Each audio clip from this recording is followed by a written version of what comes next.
Welcome to number 2 in the Ted Lewis's Barton Trail. It's the steam packet, now called Charlie's Bar. This is situated about 100 yards from the White Swan, from which you might have recently come up the road called Fleetgate.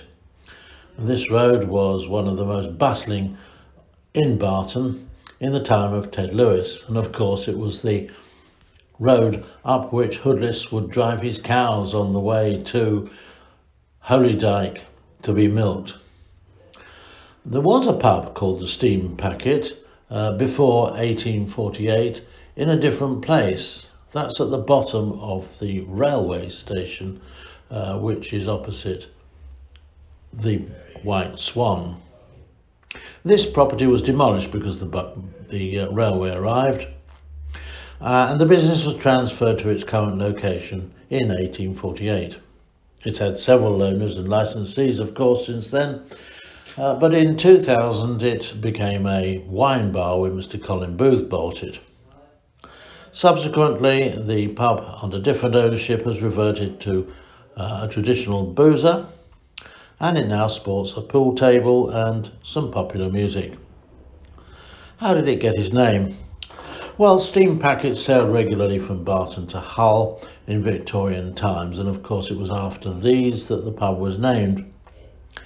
The present building has classic Victorian features on its facade, and these have been preserved because it's a Grade 2 listed building.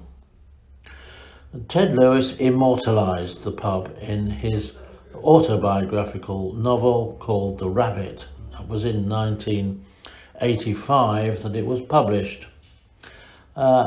Victor Graves is the hero of The Rabbit, and you can transpose Victor for Ted Lewis. He was out with his mates one night in the Bluebell. That pub has now been turned into houses, and you'll see it later in the trail. An unsophisticated acquaintance called Jackson Simmons is chatting up some girls from Grimsby in the Bluebell.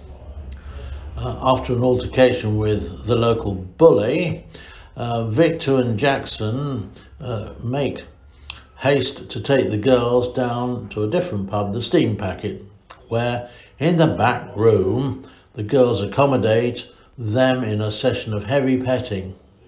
However, this is interrupted by the booming voice of Victor's uncle in the immortal words, "Christ, the last time I seen out like that, it was in the Middle East."